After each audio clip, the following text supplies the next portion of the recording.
Chapter 7, Disruptive Honesty.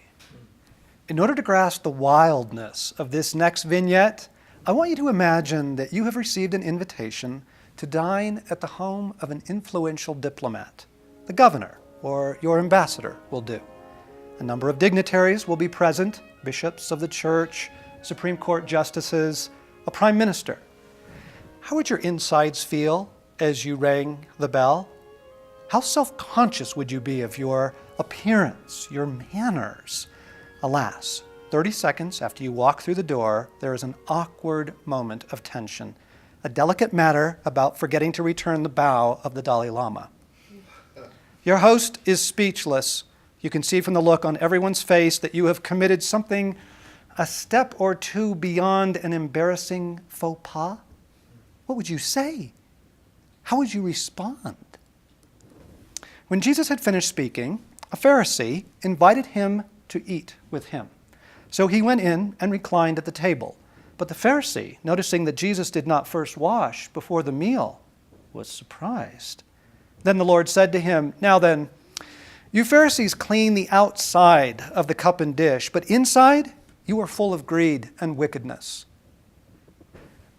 Jesus has just entered this man's home, having accepted an invitation to dinner. Every guest who has ever passed through those doors has washed their hands before being seated, slavishly observing a custom unbroken for centuries. It is a test of orthodoxy and solidarity.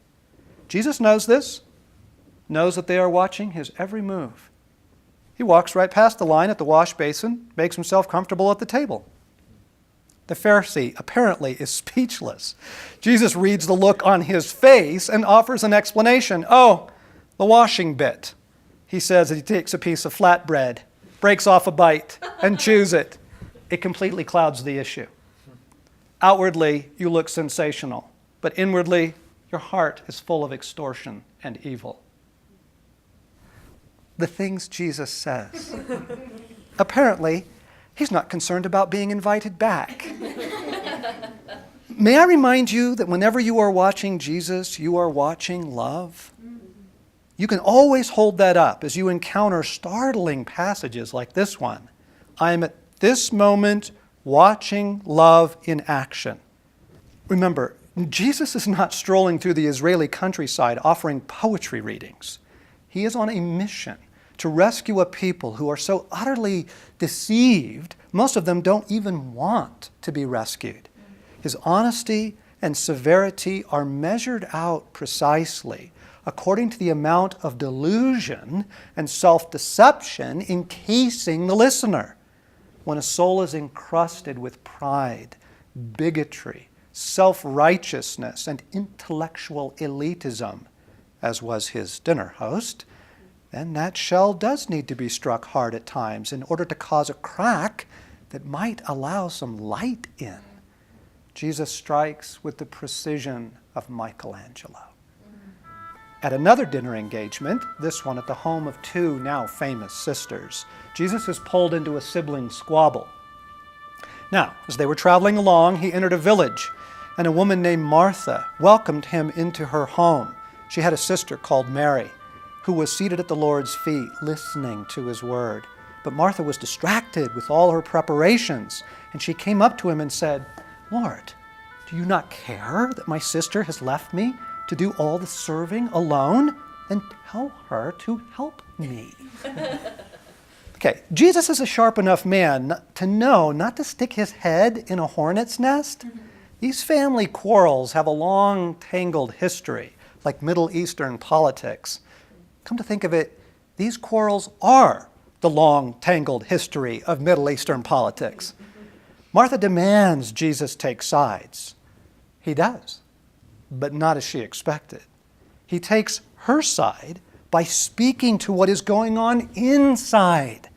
"Martha, Martha," the Lord answered, "you are worried and upset about many things, but only one thing is needed. Mary has chosen what is better, and it will not be taken away from her." Jesus is the guest, by the way, in her home. She made the dinner. If it were me, I think I would probably have tried to diffuse the tension by just offering to help Martha myself, skirt the issue, but it would leave Martha in her self-righteous snit. I absolutely love the loving courage of this man to say what everyone else knows but won't say. Jesus' tone seems very different here than with the earlier Pharisee. This is a softer blow. That is because he is dealing with a softer heart. You get the sense that Martha, though snarky at the moment, would be immediately softened by the truthfulness of Jesus' words. This is their first reported encounter. But the sisters and their brother, Lazarus, go on to become close friends of Jesus.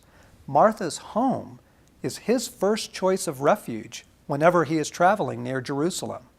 Apparently, his words were just the right touch at just the right moment. Now, in order to appreciate how beautiful this is, think of how rarely it occurs and how even more rarely it is done well. Most people go through their entire life without anyone ever speaking honest, loving, direct words to the most damaging issues in their life. Pause for a moment and count the times this has been done for you.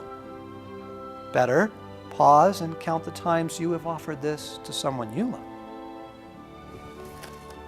I'm not stunned by Jesus' words to either of his hosts. I'm stunned by the courage and love this takes.